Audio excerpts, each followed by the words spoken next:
This is the Ramana Maharshi Self-Knowledge Satsang, a time for self-reflection and self-inquiry. Know yourself and be always free and at peace.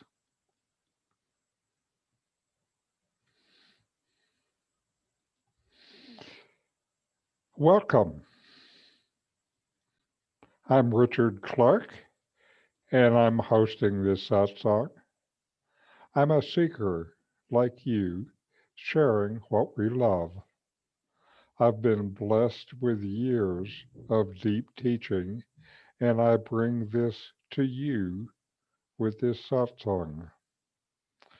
The background image today is an unnamed cave below Virupaksha Cave that people who live near here say Ramana stayed in.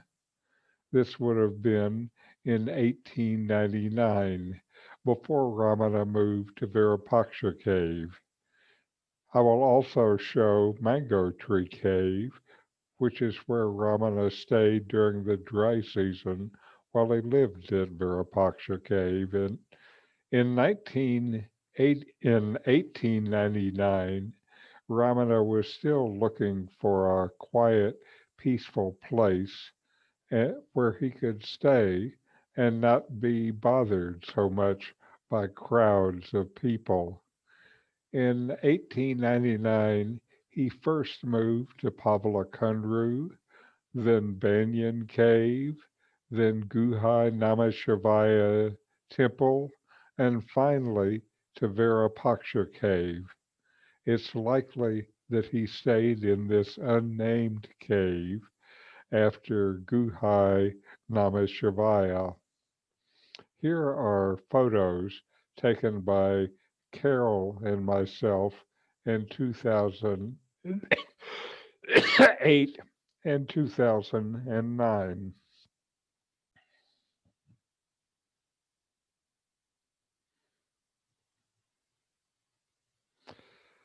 We are heading up out of the Tiruvannamalai, up the side of the mountain.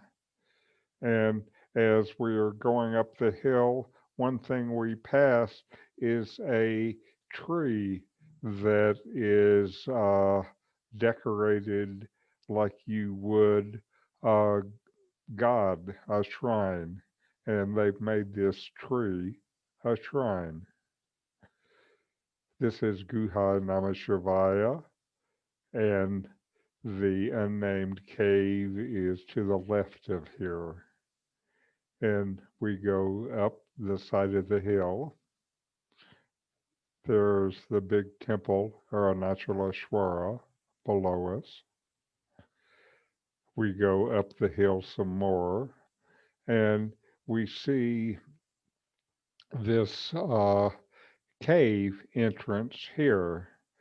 Uh, this, our guide, Saran, who lives in the neighborhood, and some friends a couple of years before this put up this wall and made the cave what they thought was nice as a way of respecting this place.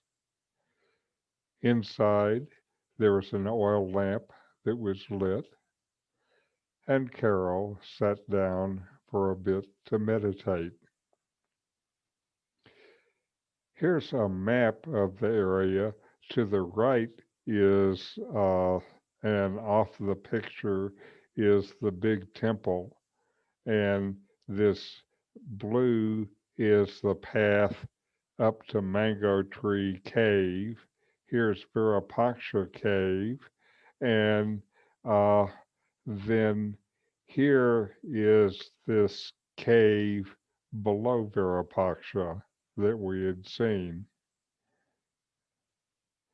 This is Mango Tree Cave, and outside it, this is a five-headed Hanuman. I had not seen this figure anywhere else. And this is the feet of God. This is a common symbol around here. And the significance of the feet of God is the feet are what touches the earth. This is where God manifests. This is inside Mango Tree Cave, filled with uh, lots of holy images, and the Swami and his wife who care for the cave.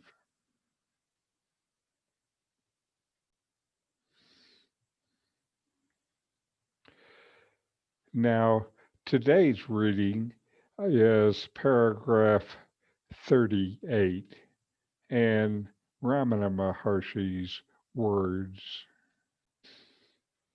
Just as it is futile to examine the rubbish that has to be swept up only to be thrown away, so is it futile for him who seeks to know the self to set to work enumerating the tattvas, classifications of the elements of existence that envelop the self, and examining them instead of casting them away. He should consider the phenomenal world with reference to himself as merely a dream.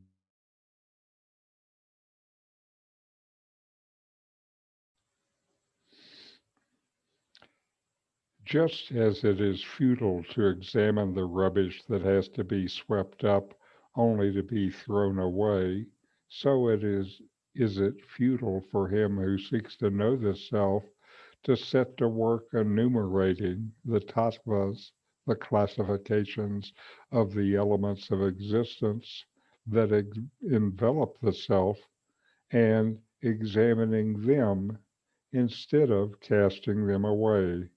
He should consider the phenomenal world with reference to himself as merely a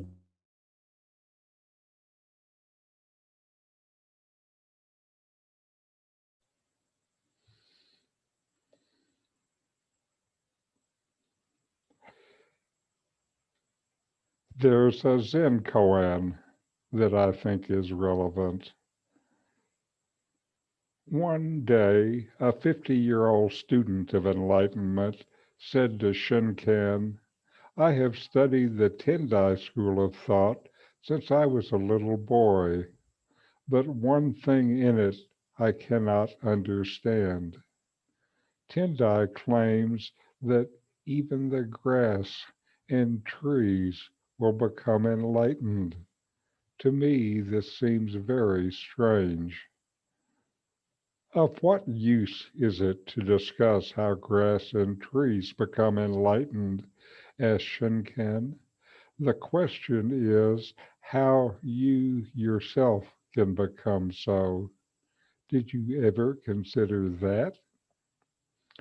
I never thought of it in that way, marveled the old man. Then go home and think it over, finished Shinken. Do trees and grass become enlightened? Whatever the answer, it's just another thought. Will this or any thought bring self-realization? Will understanding of the world and the place that this ego I has in it bring you lasting peace? What should the seeker do with all these thoughts? Cut them off, cast them away. Do not be attached to any thought as something that is your reality or identity. Look at the world like a dream. All the world changes and is known only by that which does not change. Instead of investigating the world, if you're interested in self-realization, investigate yourself. Now, On to our videos for the week. First is Rupert Spira. I have a question about the dream state and the waking state. So I guess in my experience of contemplating different things and sort of deconstructing models and overlays and all of that, it seems though that the waking state almost becomes more dreamlike as the sort of objectness starts to fall away. Yes. And something that I've been noticing is that, like, it's a sort of a funny, sort of peculiar thing, and it's not totally peculiar, but I question sometimes, is this a dream? Sometimes my dreams are becoming, they seem to be sometimes more vivid than they used to be, and detailed. And then something might happen during the day, and then I'm thinking, was that, do you know what I'm saying? It's almost like Yes. the waking state is becoming more dreamlike, and the dream state is becoming more vivid. And yes, this is what it means in the Bhagavad Gita when it says that what is a daytime for the ignorant is nighttime for the sage, and what is daytime for the sage is nighttime for the ignorant. Yes, it's what is meant by that is what is daytime or the waking state. From the conventional point of view, the waking state consists mainly of objects made out of matter. And objects are considered, from the conventional point of view in the waking state, to be the most real aspect of experience. When, in fact, the very word real or reality comes from the Latin word res, meaning a thing, betraying our belief that it is the extent to which something is a thing that it is real, and the extent to which something departs from being a thing, it becomes correspondingly less real. So when somebody says to you, "Oh, come on, get real," they mean come out of your thoughts and feelings and come down to earth. You know, deal with things that are really real. Which means objects made of matter. They're considered to be more real than thoughts and feelings. And thoughts and feelings are in turn considered to be more real than consciousness, which, if it's considered at all, is considered to be the most effervescent, trivial, unimportant aspect of experience. That's the conventional point of view. However, if we explore our experience, consciousness is the most important element of experience. It is the only element of experience that we cannot do without.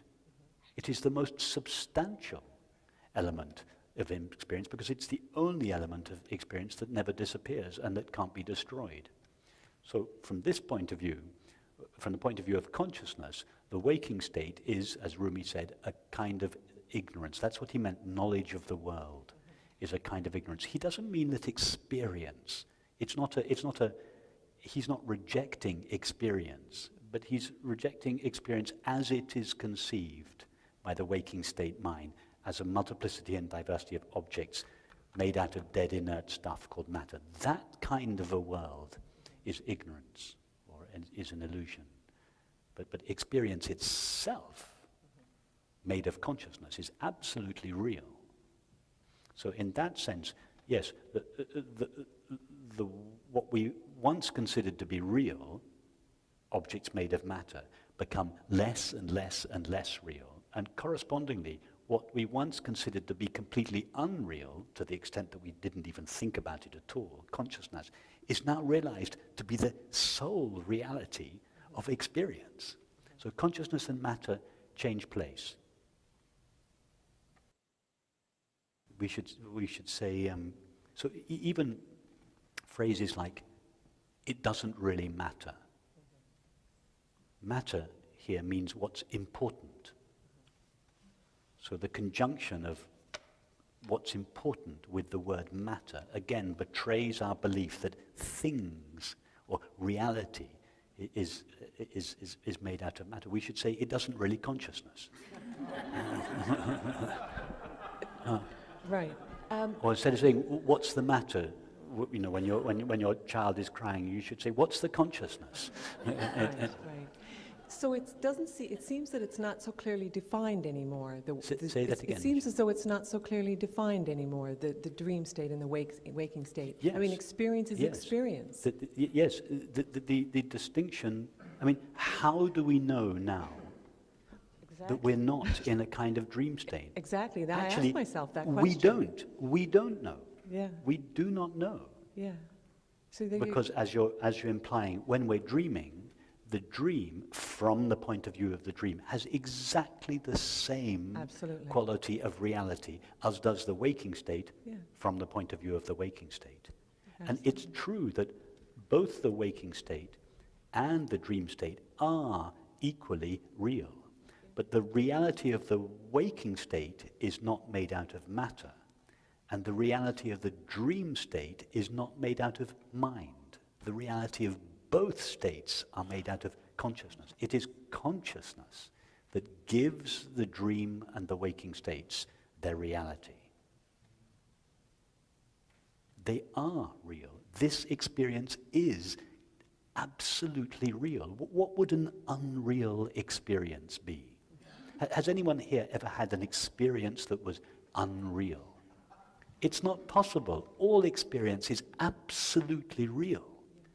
Even the wildest hallucination is as real as this concrete experience. But the reality of both those experiences, the wild hallucination and this ordinary experience, is the same consciousness. It is consciousness that gives experience its reality. Have you ever sometimes, though, questioned, like, sort of what's the dream state and the waking state? Sometimes there can be some confusion, maybe, between the two? Or, like you maybe question. I notice lately sometimes it's like, was that dreamt? It seems so real, and then you're questioning it. Maybe it's because there's a difference. Although their ultimate reality is the same, there is a difference in the dream state and the waking state, in that the dream state is only experienced by one mind. Whereas this reality that we're experiencing now is shared by many minds. So although the reality of those two experiences is identical, they're not the same exactly the same experience. Okay, yeah. In other words, this that we're having now is a shared dream. Yes, I understand. Our dreams at night are not shared, they are private.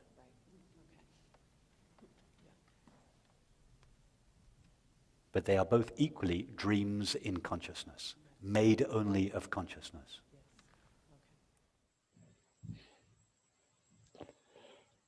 And then Mooji.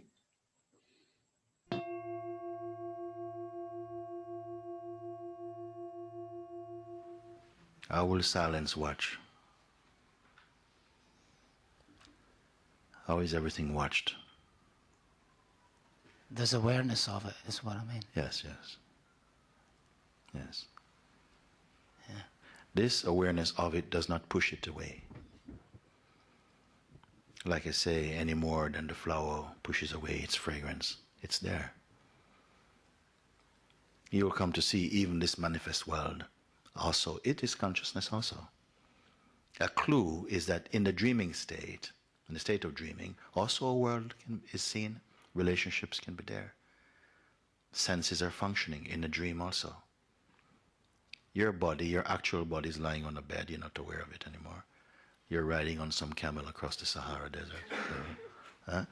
And this is real for you in that moment. You leave the waking state behind. Now you don't refer to waking state. Now you're in another state. And still the senses are there. When the rain falls, it feels wet. The sun is warm. You feel thirst in a dream. And if you feel hunger in a dream, you'll have to find dream food to satisfy your dream hunger. What you're not questioning is the dream. And everything is there. All the elements are there. in your dream. There's distance you can travel. Maybe it's more subtle because perhaps you just find yourself flying through space or something. Or taking a bus. It can take any form. When you wake up, all this is taking place in your head. All these relationships, you can dream and meet beings who speak a language that you don't understand in your dream. You cannot say, look, I have the monopoly because it's my dream and I should know what you're talking about. No, if you want to know what you're talking about, you have to go to a dream language school in your dream to study the alphabet of these people and learn their language. And it will take you maybe 3 or 4 dream months to learn. And you'll have conversation. Everything is there. You don't have the advantage because it's your dream. And somehow then waking up happens, and then you're in this one. And then you forget that dream, like you did forget this state when you entered dream. Then you come in this space. Then you say, now I'm back to reality. But you could have been also having discussions about reality in your dream. It's a clue. All these things are in your head. The water is wet, the air is fresh. All these things can happen in your dream. So, what makes this one more real?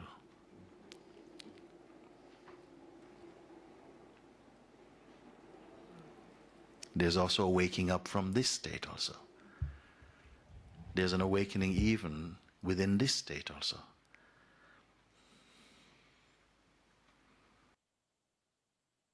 To understand what this is, because even here we are dreaming what it means. The basic earth, there's one earth, but there are millions of worlds. In each body, a unique world is present. You may say we're living on the same earth. When you see this thing, we all see it's a fan or whatever like this you can see. But this is not the world that we live in. We live in a world of feelings, emotion, memory, thought, conditioning, projection, desire, attachment. All of these flavor our world. And in the same way that you go to sleep, or you may dream, but no one else you can share your dream with them. You cannot plug in like a USB key or something and share your dream with anyone. Even if you could, the interpretation would be different. It's a unique world. In the same way, in the waking state, your world is so unique. Nobody, even your twin, will not know the subtleties of your world. So some are telling you, even from this one you must wake up, and what it can mean. What could it possibly mean to wake up from this? What are they referring to? So the question, who is the dreamer? What is this dream? Even some people don't say it's dream. Very few will admit this could possibly be also dream. What does dream mean? For many people, dream means something fuzzy. It's not this. This is a full focus, 3-dimensional dream.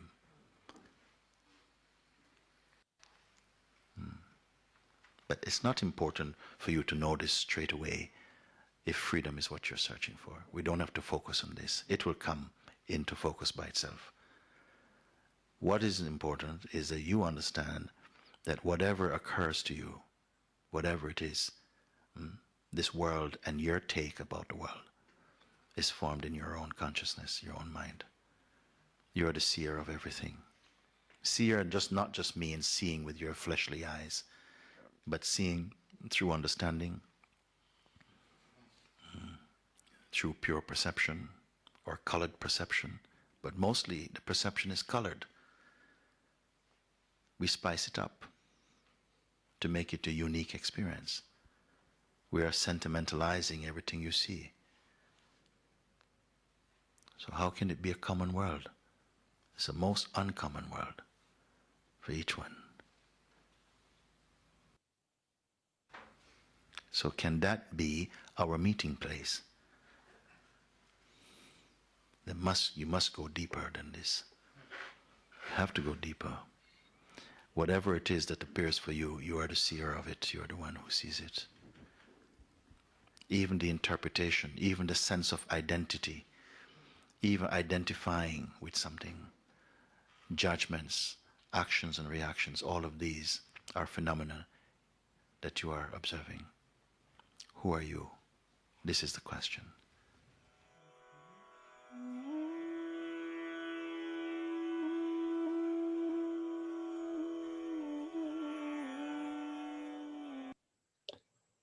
And then Nome, by what light?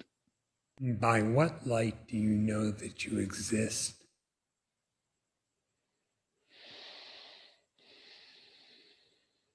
What knows?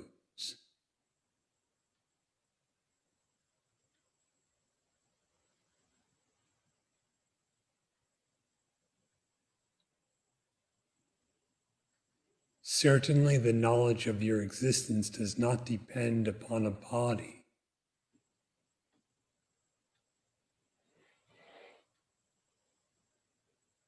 What knows?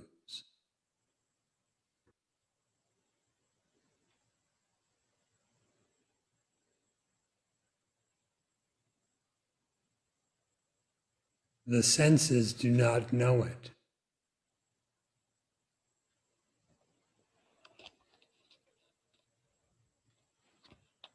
It knows the senses, but the senses do not know it. What knows?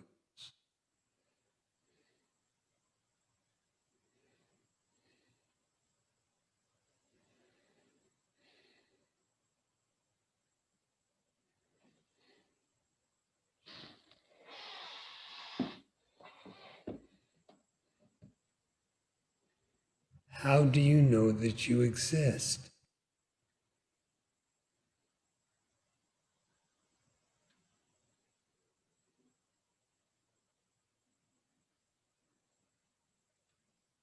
It is not due to thought.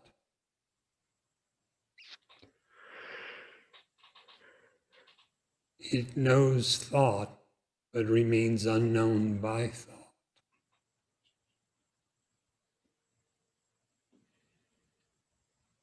What knows?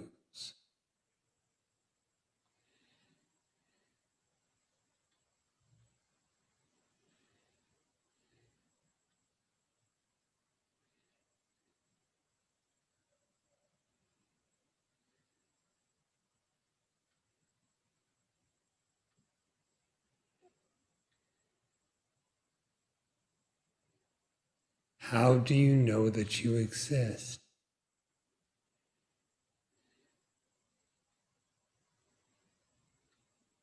You must exist in order to know it.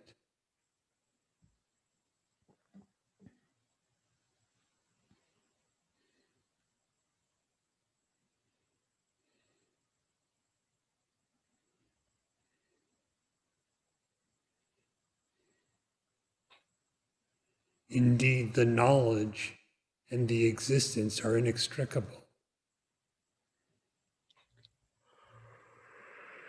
They are identical.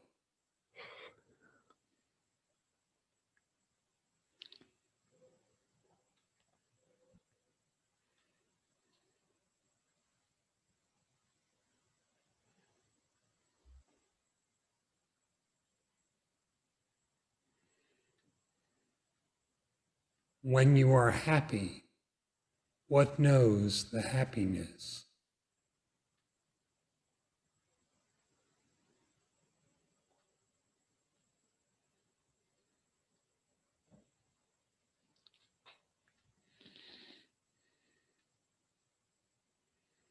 It knows itself.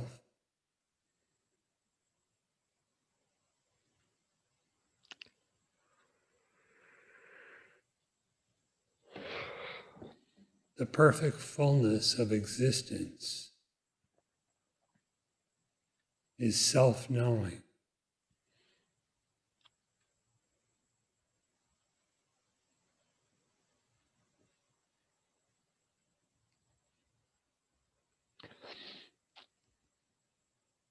If you yearn to realize the truth, what so yearns?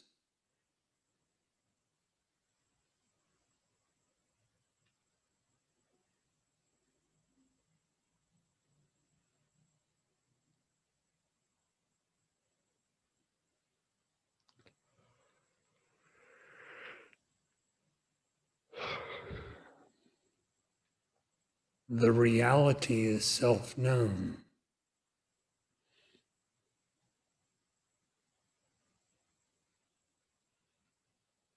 Evidently, the unreal cannot know the real, for the unreal does not exist.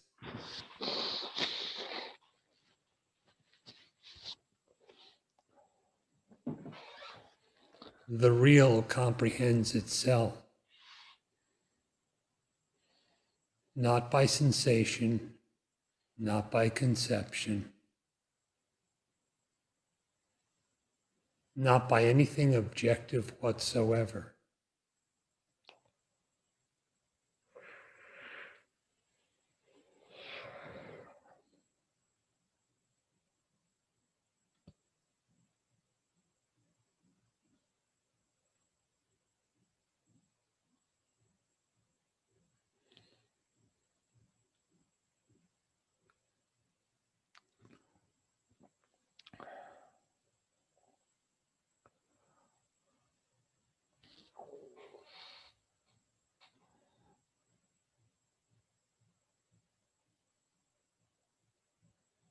The only veiling of the innate perfection is misidentification, which alone constitutes ignorance.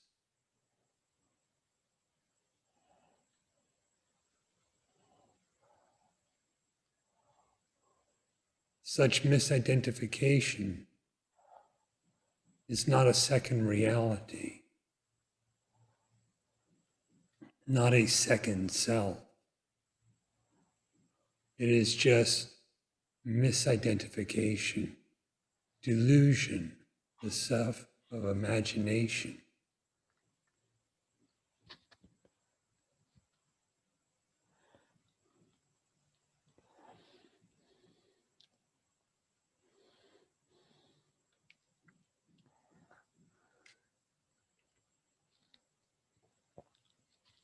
Inquire within, who am I?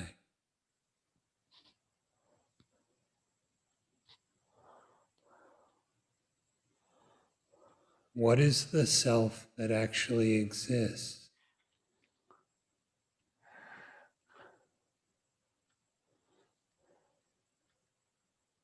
What is the nature of the inquirer?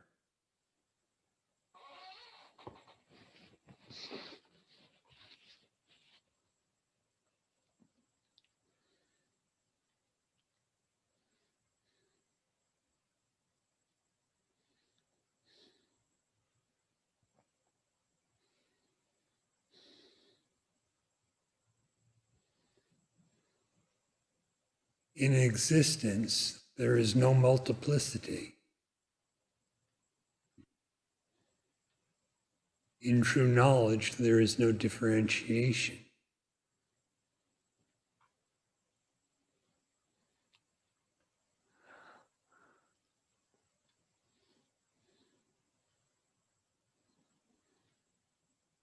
The self is existence alone.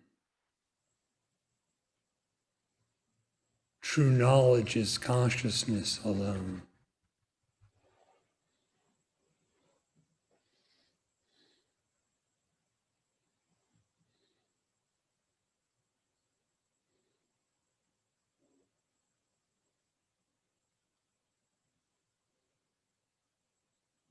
If you suppose that you are apart from that, who is it that so supposes?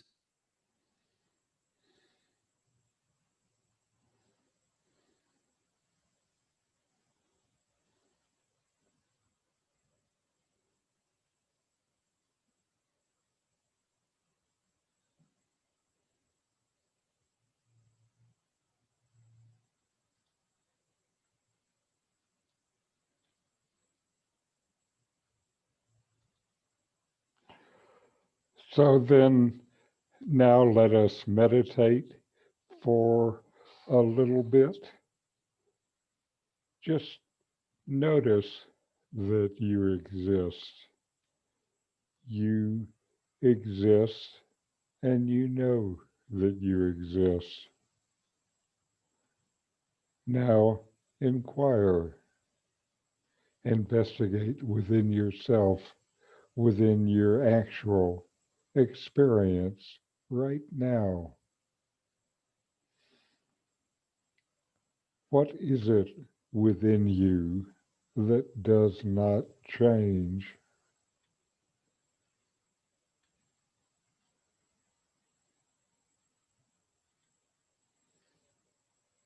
What comes and goes?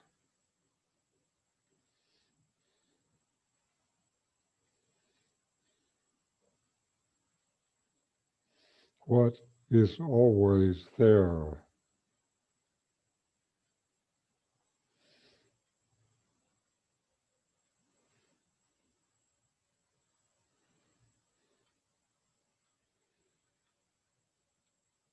Who am I?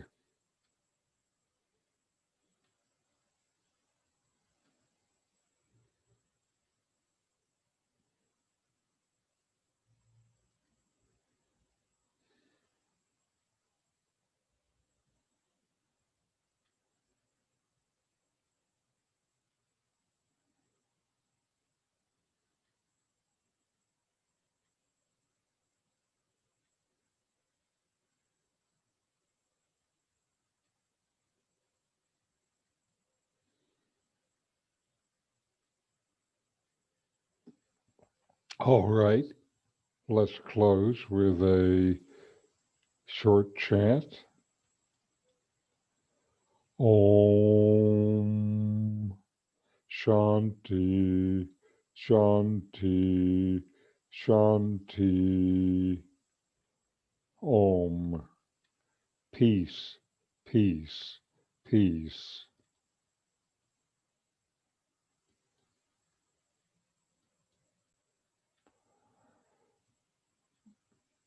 If this satsang was of interest to you, I have more for you: a free book site, a YouTube site, and my blog. The URLs will be on the screen next. These satsangs will continue in the coming weeks with this series based on the Ramana Maharshi book, Who Am I? Thank you for letting me share this teaching with you.